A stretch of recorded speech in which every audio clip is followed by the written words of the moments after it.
Muy bien, hermano. Entonces, vamos a abrir la Biblia en el libro de Números, ¿ya? Nosotros hemos visto la clase pasada, el capítulo 34 y el capítulo 35, pero hasta el versículo 28.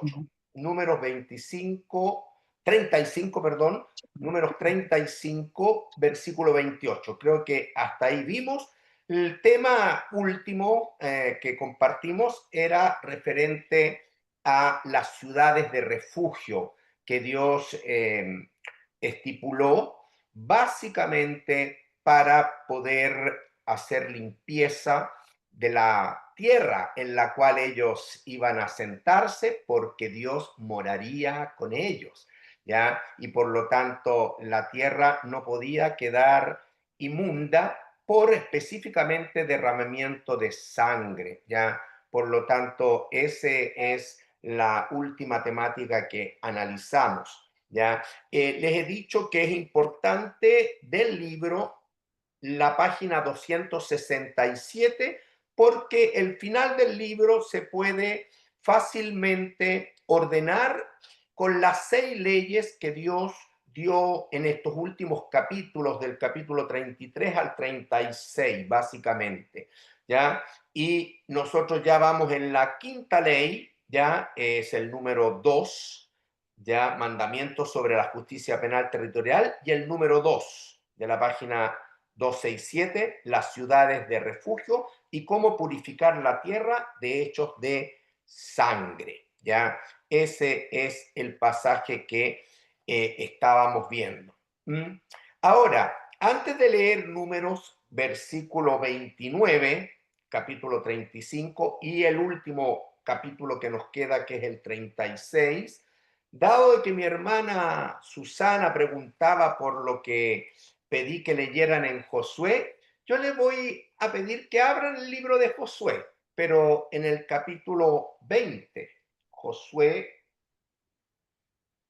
vamos a ir a Josué, capítulo 20. Y este capítulo nos va a ayudar desde otro ángulo, ¿ya? Lo que hemos estado viendo al final de la última clase sobre las ciudades de refugio. Voy a leer el capítulo 20 de Josué, que son solo 9 versículos. Josué capítulo 20. Es corto. Lo vamos a leer, lo vamos a ir parafraseando, ¿les parece? Y luego volvemos a Números hasta donde quedamos. Bien, dice así Josué capítulo 20. Habló Jehová a Josué. O sea que esto es un tiempo después de Números, porque ya ellos han entrado, ya se celebraron conquistas de la tierra, ya se está distribuyendo también la tierra. ¿Ven? El tema del capítulo de 34, por ejemplo, de Números. Por eso que le decía que leyeran Josué. Habló Jehová ahora a Josué, ¿ya? Diciendo, habla a los hijos de Israel y diles, señalaos las ciudades de refugio de las cuales yo os hablé por medio de Moisés, en Números, ¿ya? Ahí le dice a Josué ahora, por favor, preocúpense de indicar las ciudades de refugio que solicité a Moisés allá en Números, ¿ya? Cuando todavía Moisés estaba con vida. ¿Dónde? En los llanos de Moab, al oriente del Jordán, antes de entrar a la tierra de Canaán. Pero aquí ya están en Canaán y están asentándose, se están asentando. Entonces Dios en ese contexto le dice a Josué, preocúpense de señalar esas ciudades de refugio, para que se acoja allí el homicida que matare a alguno por accidente. Recuerde que esto es para homicidio ya no intencional. Aquel que cometía un asesinato alevoso, con odio, con premeditación, no quedaba otra cosa para expiar ya el pecado y purificar la tierra que la muerte del agresor, pena de muerte. ¿Ok?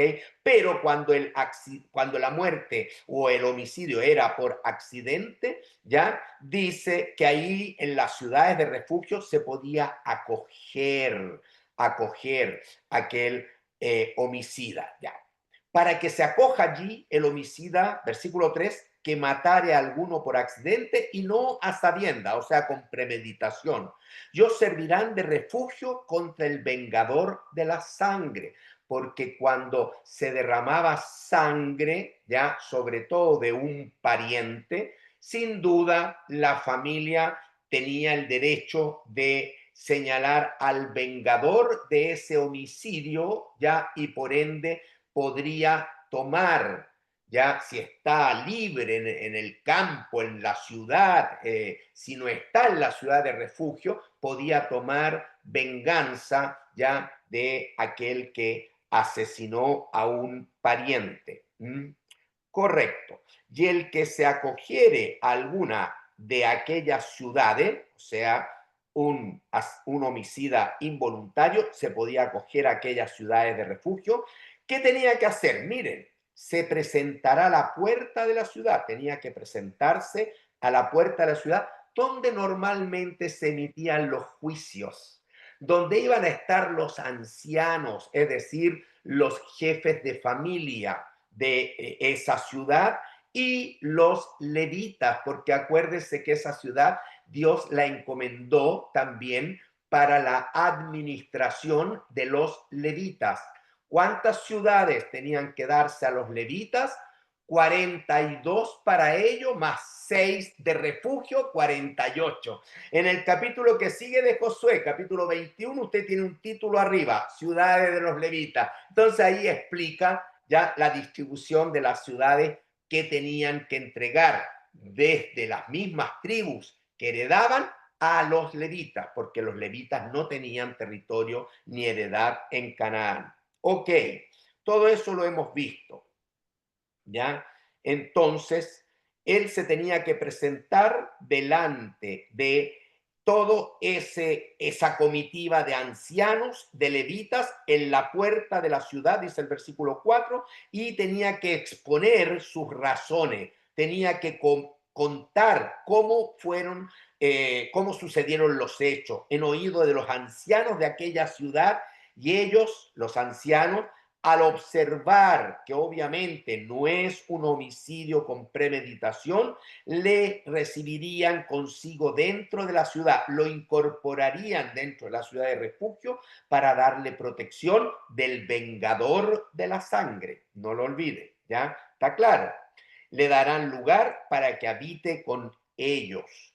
Y si el vengador de la sangre le siguiere y, por ejemplo, llegar a la ciudad a pedir y a hacer justicia, ahí los levitas no entregarán en la mano del vengador al homicida. ¿Por qué? Porque él ya presentó su causa y todos han determinado de que fue algo accidental. Por lo tanto, él está protegido en esas ciudades de refugio, por cuanto hirió a su prójimo por accidente y no tuvo con él ninguna enemistad antes. No había enemistad, no había odio, no fue una muerte tomando revancha, venganza, nada de eso, fue accidente. Y quedará ese hombre ya en aquella ciudad, en la ciudad de refugio, hasta que comparezca en juicio delante de la congregación. Es decir, él quedaba a espera de un juicio definitivo final, ¿ya? En ese juicio definitivo y final era fundamental la presentación de los testigos, ¿ok?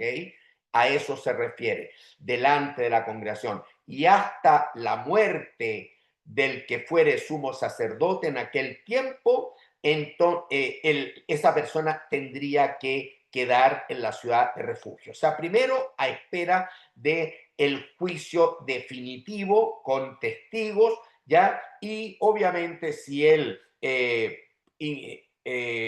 volvía en ese juicio a tener un veredicto de realmente inocencia en el sentido de que fue un homicidio accidental, ese hombre tendría que quedarse en la ciudad de refugio, nunca iba a ser entregado al vengador de la sangre y su estadía en la ciudad de refugio iba a ser hasta la muerte del sumo sacerdote en aquel tiempo, ¿ya? entonces el homicida podrá volver a su ciudad. Solamente después de la muerte del sumo sacerdote, él tenía la posibilidad de salir libre de la ciudad de refugio y rehacer su vida en la ciudad ya en la cual él habitaba, ya su casa, ya la ciudad desde donde huyó, desde donde salió para entrar a la de refugio. Entonces, fíjese el versículo 7. Entonces, como aquí Dios le habla a Josué, que no descuiden el elegir ciudades de refugio, en el versículo 7 se señalan esas ciudades. Entonces señalaron a sedes. Les envié unos mapas, y ahí hay un mapa que les marqué en azulito las ciudades. Primero, en la tierra de Canaán estaba una ciudad de refugio al norte, muy cerca del mar de Galilea, en la tierra que colonizó, por así decir, Neftalí. Esa ciudad se llama Sedes, en Galilea, en el monte de Neftalí. Y más abajito, acuérdense que estaba la tribu de Zabulón, y también al lado, más al norte, más hacia el Mediterráneo, estaba la tribu de Aser. Entonces, cualquier situación que más o menos se diera en esas tribus en relación a homicidio accidental, tenían una ciudad de refugio al norte en Canaán que se llama Sedes. ¿Me siguen? ¿Mm? Luego eligieron Siquem, ya más al centro de la tierra de Canaán, bajando desde el norte más al centro, bajando hacia el sur, en el centro, donde habitaba Efraín. Y quizás más hacia el Mediterráneo, ahí estaba la tribu, ¿ya? ¿Qué tribu? Estaba la mitad de la tribu de Manasés también, ¿ya? Eh, bueno, el tema es que Siquem era esa ciudad de refugio en el centro de Canaán, donde en general era la tierra de Efraín. Y más al sur, bajando, ya la otra ciudad sería Hebrón, ya en relación a la tribu de Judá, la tribu de Judá. Entonces, más al sur de Judá todavía quedaba Simeón, ¿ya? Y también más al oriente, ya un territorio era de Benjamín. Entonces ahí habían tribus que tenían esa posibilidad de acudir cuando sucediera este accidente que manchaba la tierra con derramamiento de sangre, ir a las ciudades de refugio. ¿Está claro? Bien, al otro lado del Jordán, al oriente de Jericó o al oriente del río Jordán, ¿ya? Ahora salimos de Canaán y regresamos a los valles de Moab, ¿ya? Y a todo ese sector. Al otro lado del Jordán también señalaron 3 ciudades para específicamente la tribu de Rubén, de Gad y la mitad de Manasés. ¿Cómo eran esas tribus? Ya, primero, al sur estaba Rubén, por lo tanto la ciudad ya era Becer, Becer. Becer, una ciudad de refugio al sur, en el desierto, en la llanura de la tribu de Rubén, al sur.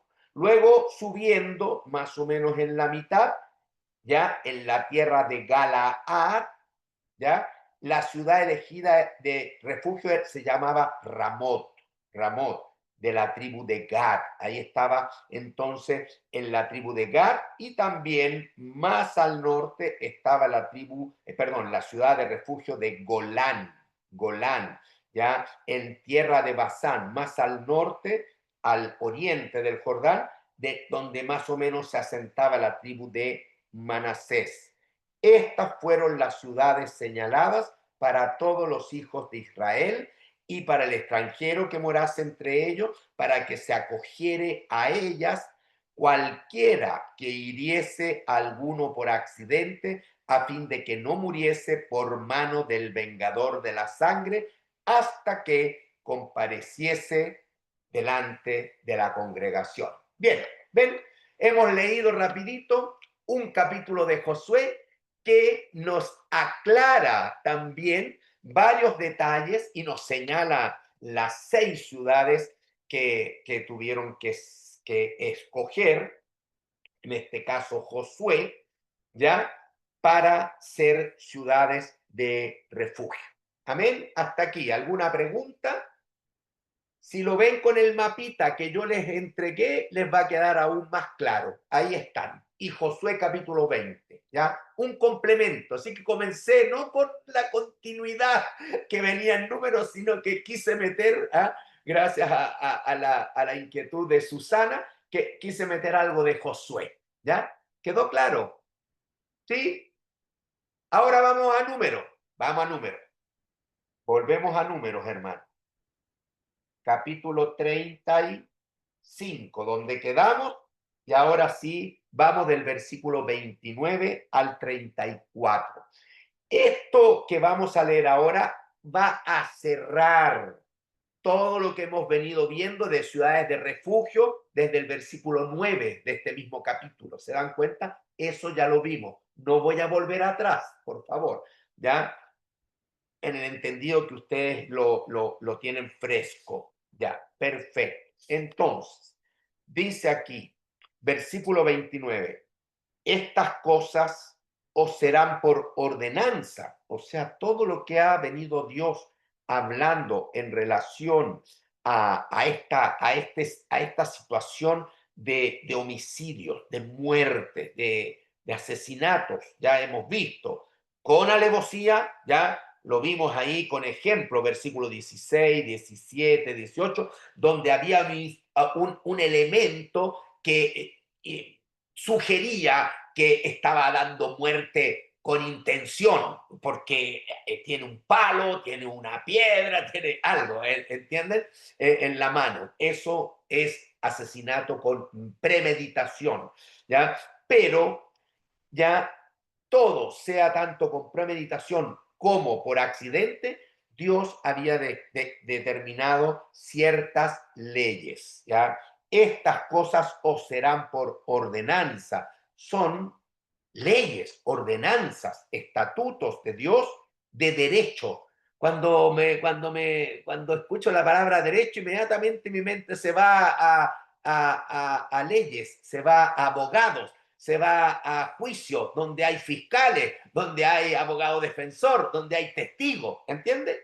Tanto juicio civil como juicio penal, Dios estipuló leyes para cuando ellos habitaran en Canaán. Qué tremenda la preocupación del Señor ya para realmente anticiparse en su sabiduría y diseñar para este pueblo suyo en su tierra donde él también estaría con ellos estas leyes de tal manera de que hubiese justicia.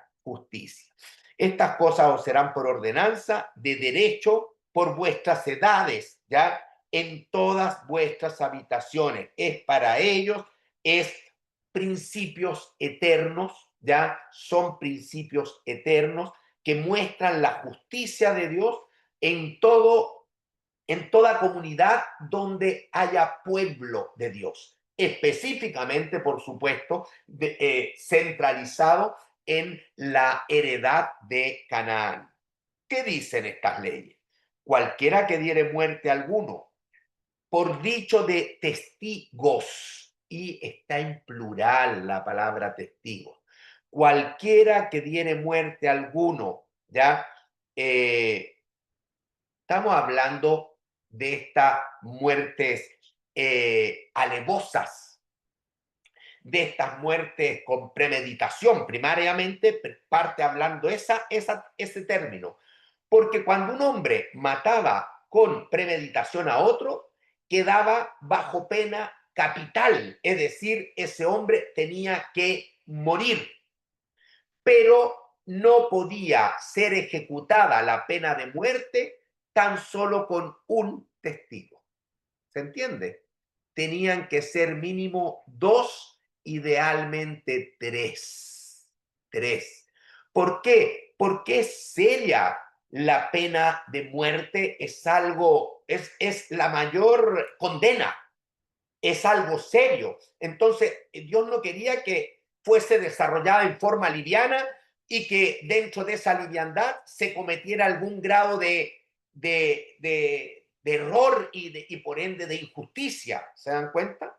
Tenía que ser algo totalmente seguro, seguro. Por lo tanto, era necesario más de un testigo. Cualquiera que diere muerte a alguno por dicho de testigos, morirá el homicida. ¿Eh? Morirá el homicida. Más un solo testigo no hará fe contra una persona para que muera. Con uno no podía darse la pena de muerte.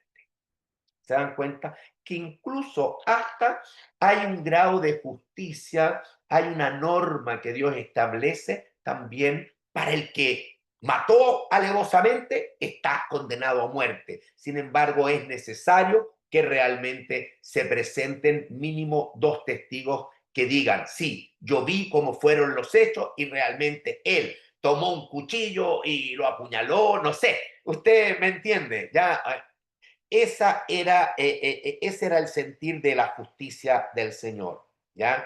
Y por ende, este condenado a muerte no podía ser su vida comprada por precio, ni siquiera podría haber un arreglín económico con la familia del asesinado. ¿Se dan cuenta? Hermano, esto es tan interesante porque realmente uno podía matar a alguien y si tenía suficiente recurso económico podía seducir a la familia, ¿ya? ¿Se dan cuenta? Seducirla y darle, no sé, una seguridad de por vida con un tremendo billete, ya millones de dólares, por decir algo. Pero eso no se podía hacer, no se podía. Dios con esta norma está evitando corrupción, porque además lo central que vamos a ver en todas estas ordenanzas es que la tierra tiene que estar limpia porque Dios habita en ella. Esa es la parte medular. Entonces, versículo 31, y no tomaréis precio por la vida del homicida. Si mató, tiene que morir, ¿ya? Porque está condenado a muerte. Indefectiblemente morirá. No hay ninguna otra salida. Tampoco puedes hacer componendas económicas. ¿Se entendió? Está claro, ¿no es verdad? Versículo 32, pasamos ahora al que mata por accidente, ¿ya? Pero el primer versículo, los primeros 2 versículos están hablando del que realmente cometió un homicidio a sabiendas, ¿ok? Versículo 32, ni tampoco tomaréis precio del que huyó a su ciudad de refugio. También podía ser que el que huyó a la ciudad de refugio porque hizo un acto involuntario, es hijo de papá y papá es dueño de, no sé, de toda la ganadería o todo el viñedo y es millonario y podría tratar de negociar, saquémoslo de la ciudad de refugio por un billete, por un dinero. ¿Se dan cuenta, hermano? Tampoco, ¿ya? Ni tampoco tomaréis precio del que huyó a su ciudad de refugio para que vuelva a vivir a su tierra. No podía, tenía que quedarse en la ciudad de refugio hasta que muera el sumo sacerdote. Dice clarito el versículo 32. Y no contaminaréis la tierra donde estuviereis, porque esta sangre amancillará la tierra. Eso es lo central en el derramamiento de sangre con muerte ya de un ser humano, que es a imagen y semejanza de Dios. ¿Entienden? No es lo mismo que matar a un animalito. No, no, para Dios no. Y la tierra no será expiada de la sangre que fue derramada en ella, sino por la sangre del que la derramó. ¿Ya? Correcto. Pero, pero lo central es el versículo 34. Y en el versículo 34 usted puede resumir todo lo que vimos en Josué, capítulo 20, y todo lo que hemos leído y hemos analizado desde el jueves pasado del capítulo 35. No contaminéis pues la tierra donde habitáis en medio de la cual yo habito. Y hay que subrayar yo habito. El yo habito es que habita el Dios Santo. Y Dios Santo tiene que habitar en un ambiente libre de corrupción, libre de contaminación, libre de amancillamiento. Así que todo esto, hermanos, era específicamente porque Dios siempre ha querido estar en medio de su pueblo. Y es un principio eterno. Hoy día nosotros somos templo, nuestro cuerpo es templo del Espíritu Santo. Entonces nosotros no tenemos el derecho de contaminar la tierra, el cuerpo, donde habita el Señor. No tenemos derecho porque fuimos comprados por precio. Así que usted vaya a 1 Corintios capítulo 6 y ahí va a tener lo que le estoy diciendo yo, ¿ya? ¿O no sabéis, ya, que vuestro cuerpo es templo del Espíritu Santo y que no sois vuestros y que habéis sido comprado por precio y no cualquier cosita de precio, sino la sangre preciosa de Jesucristo? Entonces, hermano, este principio hoy día para nosotros cobra demasiada vida, debe cobrar demasiada vida en el sentido de que nos debe invitar a la santidad.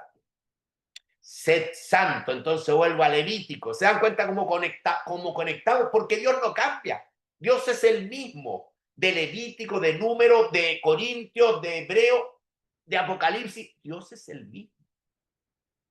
Por lo tanto, el principio que tenemos que extraer acá básicamente es que nosotros como creyentes y morada del Dios vivo, del Dios santo por medio de su Espíritu Santo, debemos procurar santidad, debemos procurar integridad, debemos buscar no mancillar, no mancillar. Hermanos, no contaminéis pues la tierra donde habitáis o por donde se mueven, donde conviven, ya en medio de la cual yo habito. Y hoy día Él habita en nosotros, porque yo, Jehová, habito en medio de los hijos de Israel.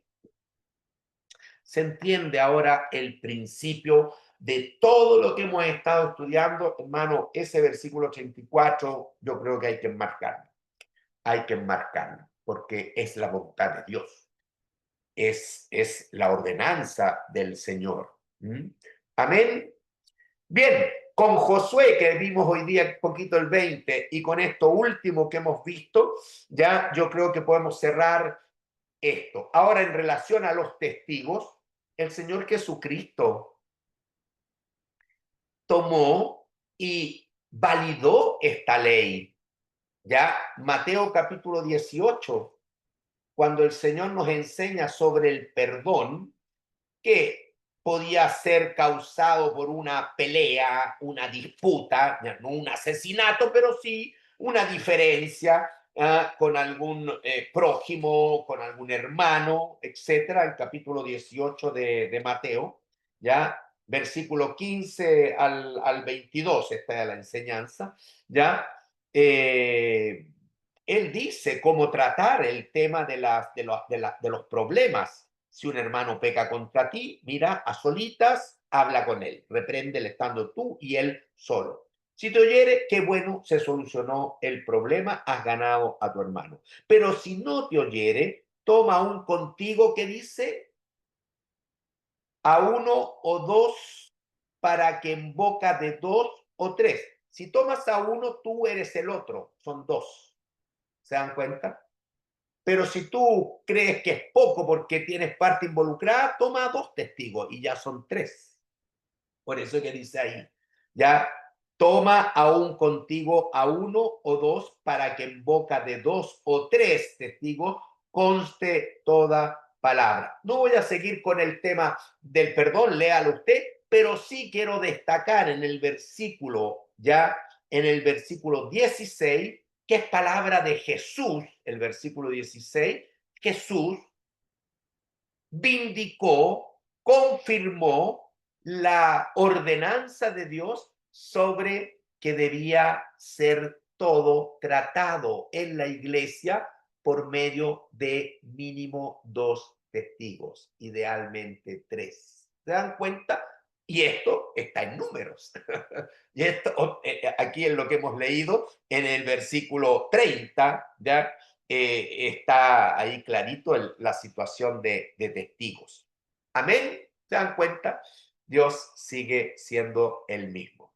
Qué importante saber un poquito del Antiguo Testamento como número, y ahora a lo mejor uno tiene más lucidez cuando lee Mateo capítulo 18 y tantas cosas. No le ha pasado ahora que cuando va al Nuevo Testamento, cuando va, sea un evangelio, sea hebreo, sea a cualquier texto de Pablo, de las epístolas paulinas, etcétera, en el Nuevo Testamento, no le está pasando que siente que tiene más luz porque hay una base donde estamos viendo en la Torá, en los inicios, estamos viendo al mismo Dios, y el Dios que estaba estableciendo principios hace tantos siglos atrás.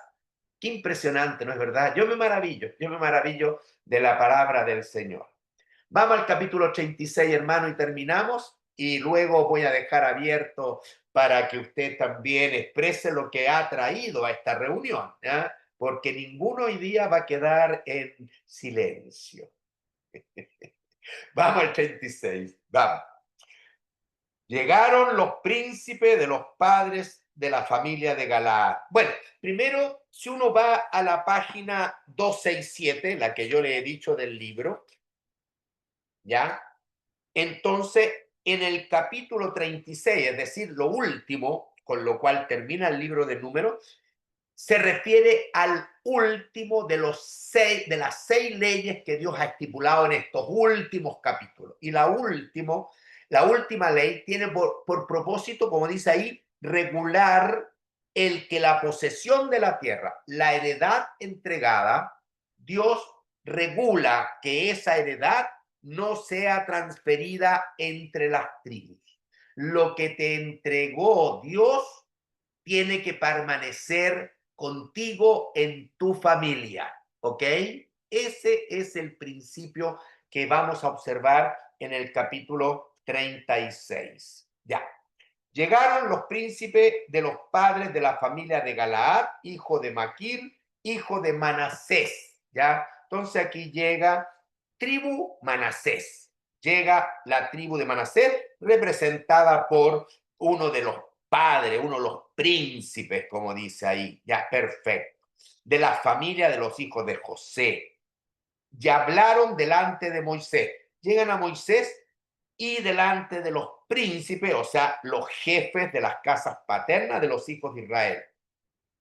Nuevamente, sabemos que este problema de las hijas de Zelofead, ya, las hijas de Zelofead, es decir, de la tribu de Manasés, tuvieron un problema porque Zelofead no tuvo varones. ¿Se acuerda? Capítulo 27 creo que lo vimos. No tuvo varones. Entonces ellas llegan a reclamarle a Moisés si le parece justo que su padre, por no tener hijos varones, vaya a desaparecer su nombre de la faz de la tierra, siendo que era un hombre pecador, pero que incluso no estuvo en la revuelta de Coré, no estuvo en esa rebelión, sino que fue uno más, nomás, de los israelitas.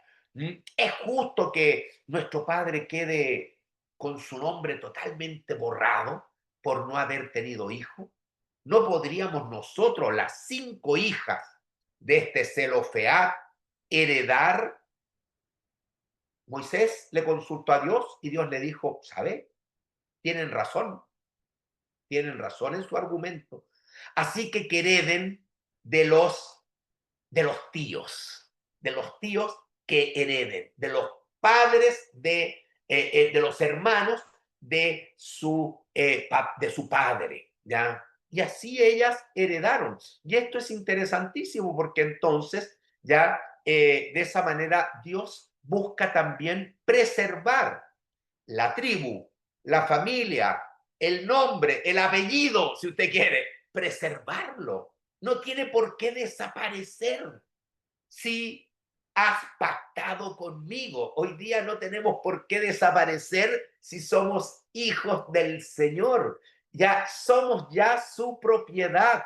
y Dios la guarda y la conserva. Ese es el principio de misericordia, de amor que yo veo que hay detrás de este evento. Entonces, ahora el problema se resolvió allá en el capítulo 27, donde las hijas sí podían tener heredad. El problema era aquí, ¿qué pasaría si estas hijas, obviamente solteras, se casan? Y se van a casar, por supuesto, ¿ya? Es el mandato de Dios, ¿ya? Que haya matrimonio, procrear, multiplicar, ¿no es verdad? ¿Ya? Y formen familia, etc. Pero se casan con varones de otras tribus. El problema es que entonces esa heredad de ellas, que son de Manasés, van a perder esa heredad, Manasés, su familia, porque va a pasar a la tribu del esposo. Esa es la figura. ¿Se entiende? Pasaría a la familia del esposo.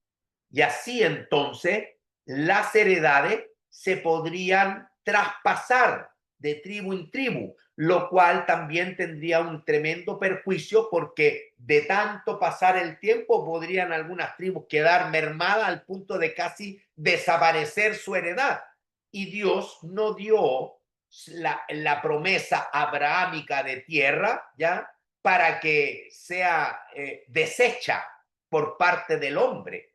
Es más, el pacto abrahámico es un pacto incondicional, por tanto Dios no lo va tampoco a dejar de cumplir. Él se ha juramentado a sí mismo de cumplir la heredad a la nación de Israel, ¿se entiende? Entonces, si Dios está comprometido consigo mismo y Él va a cumplir, Él no va a permitir que una problemática humana ya deje de dar cumplimiento a la promesa abrahámica en el aspecto de la tierra que Dios ha destinado para ellos. ¿Se entiende el concepto? Así que el hombre sería ilógico.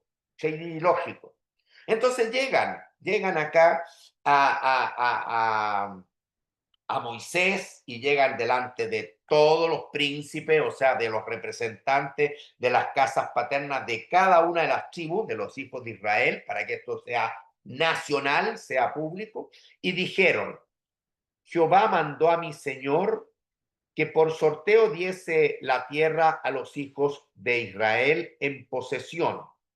También ha mandado Jehová a mi señor que dé la posesión de Zelofead, nuestro hermano, a sus hijas. Ese es el problema que ya está resuelto, que ya lo vimos en el capítulo 27. Y si ellas, las hijas de Zelofead, se casaren con alguno de los hijos de otras tribus de los hijos de Israel, o sea, ella es de Manasés, pero se casó con un Rubenita, esta otra se casó con un Gadita, la otra se casó con Judá o con Benjamín, bueno, con varones que no son de la misma tribu.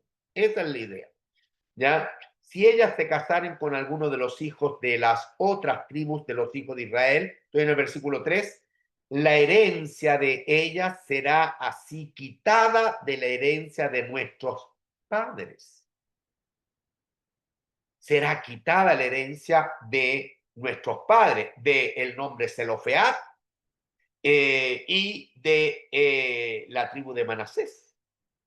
Y será añadida a la herencia de la tribu a que se unan, o sea, del varón, y será quitada de la porción de nuestra heredad.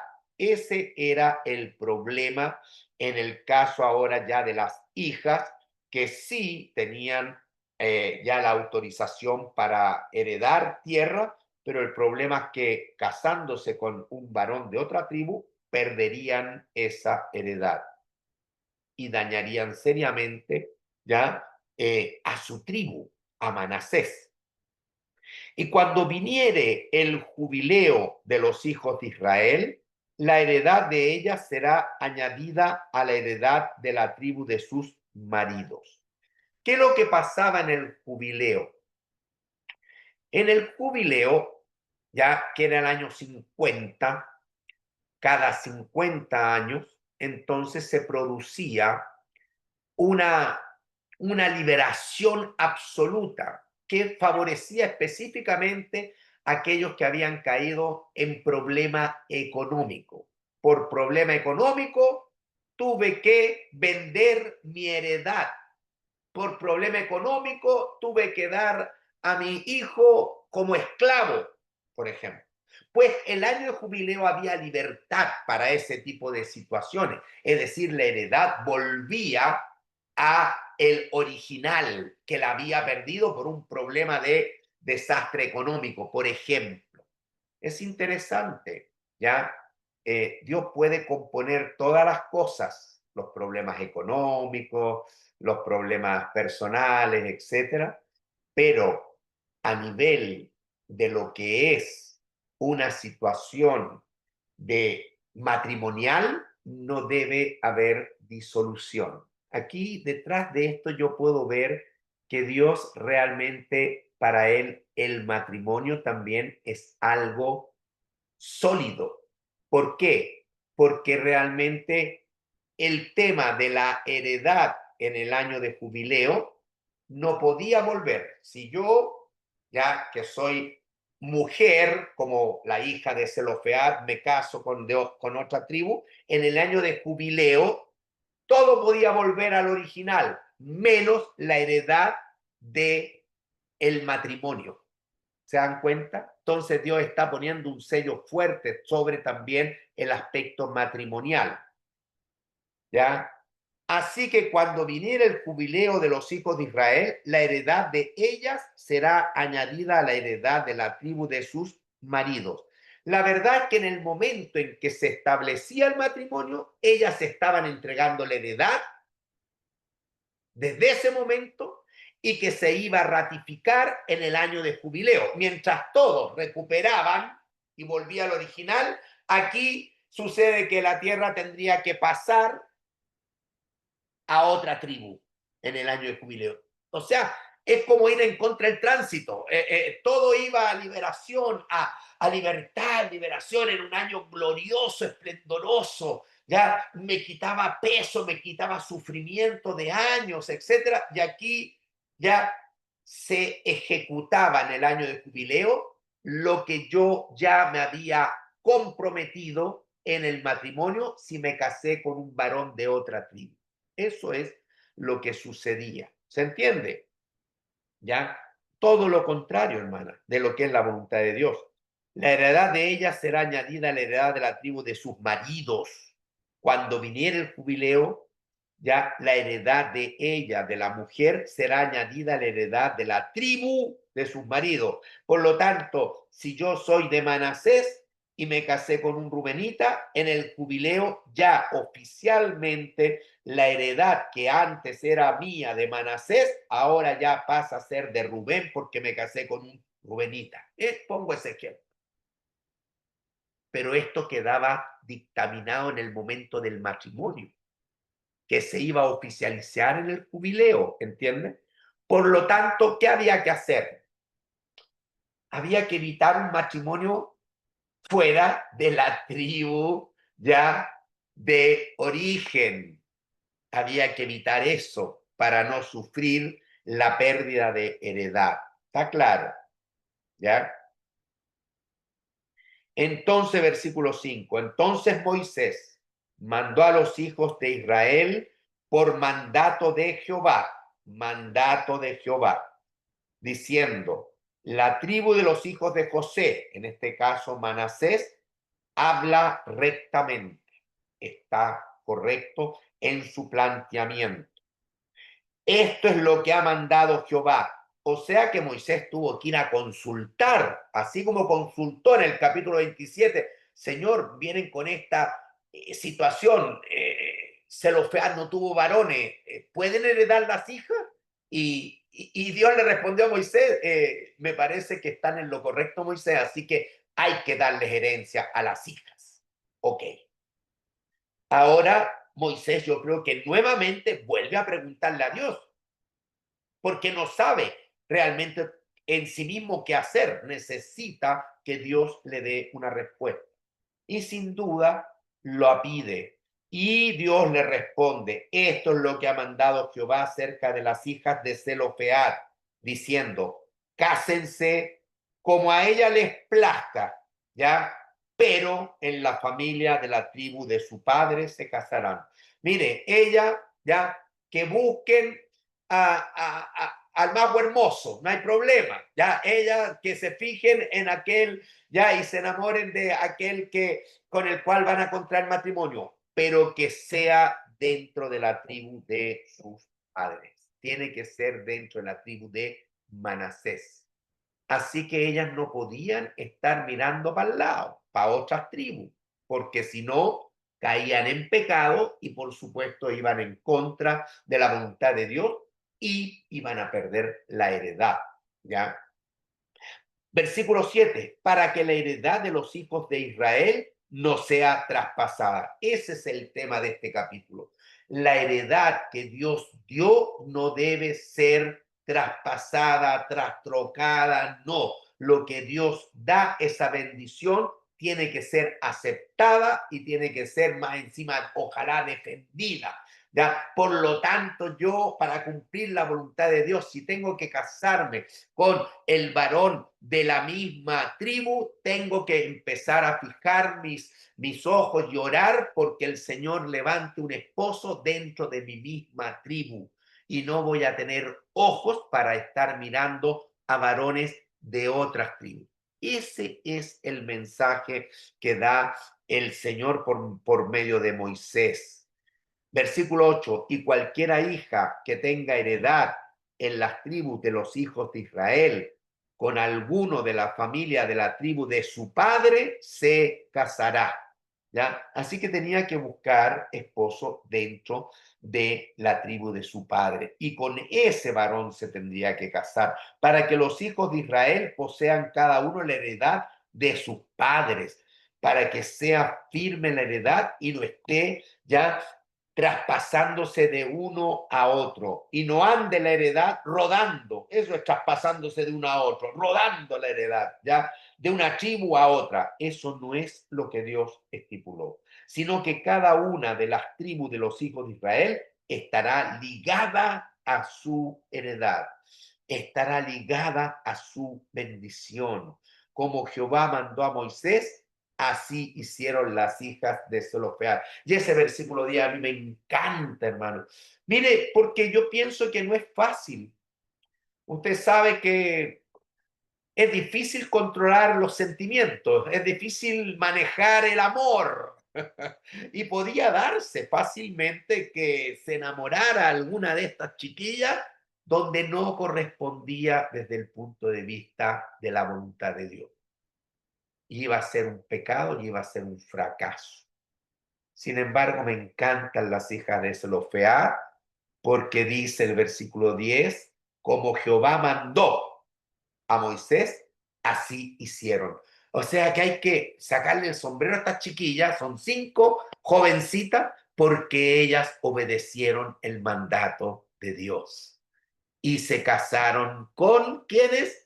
Con varones de su misma tribu. ¿Qué dice el 11? Leo desde el 10 de nuevo, porque me gusta. Como Jehová mandó a Moisés, así hicieron las hijas de Zelofead. Obedecieron, hermano. ¿Ya? ¿Y qué pasa? Que cuando uno honra al Señor, el Señor honra. Yo honraré a los que me honran. Ellas honraron al Señor, obedecieron, hermano. Qué ejemplo también para nuestra vida.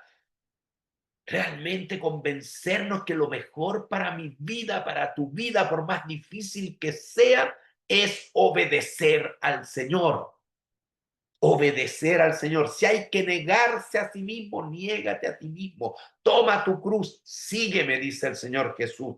Eso es lo que hicieron estas jóvenes, ¿ya?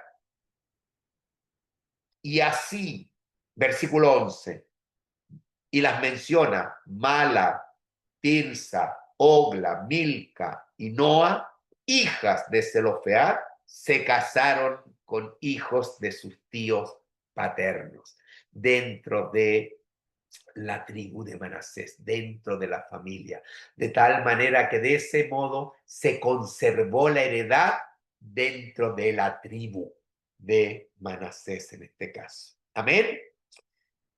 Hermano, yo creo que es hermosa esta enseñanza, sobre todo la forma como concluye. ¿Por qué? Porque vemos obediencia. Son pocos los libros que terminan en obediencia. La mayoría de los libros terminan así como vamos a ver jueces. Cada cual hacía lo que bien le parecía. Imagínate, terminan en anarquía. Muchos libros de la Biblia terminan así como uno no quisiera. Pero este me da gusto porque termina con obediencia, hermano. Qué lindo el libro de Números. Qué bendición más grande, qué bendición más grande. Ya, versículo 13, que también hay que enmarcarlo. Estos son los mandamientos y los estatutos que mandó Jehová por medio de Moisés. ¿Quién mandó? Jehová, por medio de un instrumento, un portavoz, un intercesor, un mediador, Moisés. ¿A quién? A su pueblo, a los hijos de Israel. ¿Dónde también? Ahí, en los campos de Moab, junto al Jordán, al oriente, frente a Jericó, en el límite para conquistar la tierra. Todo esto, todo el libro de Números se resume en el versículo 13. Todo lo que hemos visto hasta aquí, ¿ya? Yo creo que con esto yo no tengo más que hablar. Solo termino la clase emocionado de la enseñanza, de la sabiduría, de los principios del Dios que es el mismo para mí y para ti y que debemos seguirlo. Yo creo que lo hemos conocido un poquito más con este libro de Números, que hemos sido desafiados en diferentes áreas. Termina con el desafío de las hijas de Zelofead. Es un desafío para ellas, pero obedecieron. Hermano, y ese es lo que debiéramos hacer. Cualquiera sea el desafío en nuestras vidas, en nuestra vida cristiana, debemos obedecer al Señor, porque eso es bueno y es agradable. Ya, como dice Romanos capítulo 12, usted lo sabe ese versículo. Bien, abran sus micrófonos. Yo termino la exposición del libro de Números